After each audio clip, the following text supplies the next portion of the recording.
Évangile de Jésus-Christ, selon saint Matthieu 7, 21-29. En ce temps-là, Jésus disait à ses disciples, « Ceux qui me disent « Seigneur, Seigneur », n'entreront pas tous dans le royaume des cieux, mais celui-là seul qui fait la volonté de mon Père qui est dans les cieux.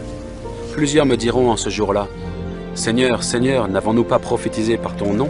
N'avons-nous pas chassé des démons par ton nom? Et n'avons-nous pas fait beaucoup de miracles par ton nom ?» Alors je leur dirai ouvertement, «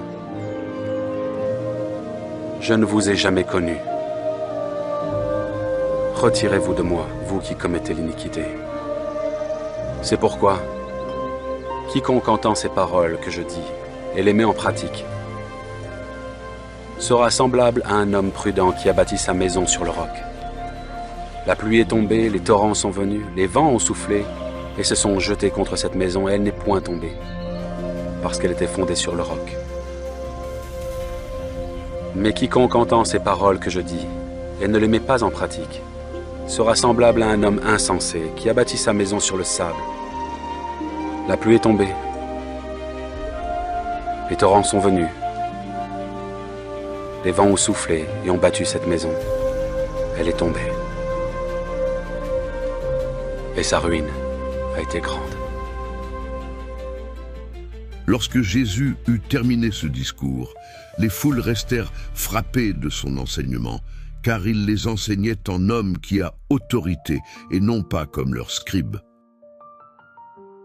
Acclamons la parole de Dieu.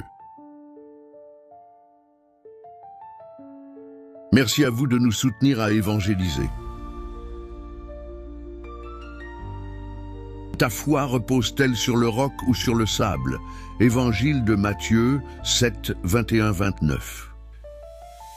Explication pour aujourd'hui, Matthieu 7, 21-29. Dans ce passage, Jésus nous met en garde. Il ne suffit pas de proclamer sa foi à haute voix, « Seigneur, Seigneur », ni même d'accomplir des choses impressionnantes en son nom. Miracles, prophéties, si notre cœur et notre vie ne sont pas alignés avec la volonté de Dieu. C'est une parole forte, même choquante.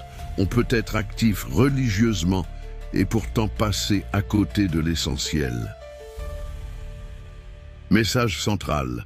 L'obéissance vaut plus que les apparences. Ce que Dieu attend de nous, ce n'est pas simplement des paroles, ni même des œuvres spectaculaires, mais une vie enracinée dans l'écoute et la mise en pratique de sa parole. Jésus compare cette obéissance à une maison construite sur le roc. Le roc, c'est la fidélité concrète à l'Évangile.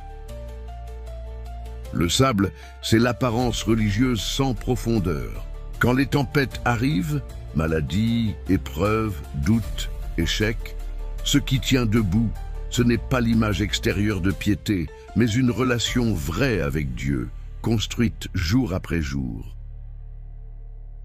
Comment vivre ce passage au quotidien? 1. Prendre du temps pour écouter la parole de Dieu. Chaque jour, lire un passage d'évangile et se demander « Qu'est-ce que Dieu me dit personnellement aujourd'hui ?» 2. Passer de l'écoute à l'action. Si je lis « Aime ton prochain », comment puis-je le vivre concrètement aujourd'hui? Si je lis « Pardonne », qui dois-je vraiment pardonner en ce moment?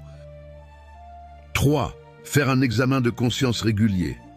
Est-ce que je me contente de belles paroles ou est-ce que je cherche à faire la volonté du Père? Ma foi repose-t-elle sur des sentiments ou sur des choix concrets, parfois coûteux?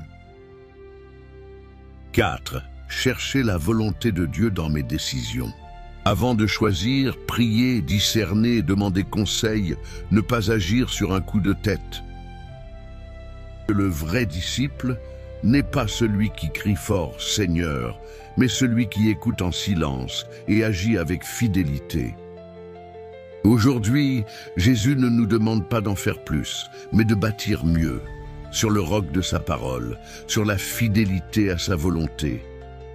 Et toi, sur quoi construis-tu ta vie?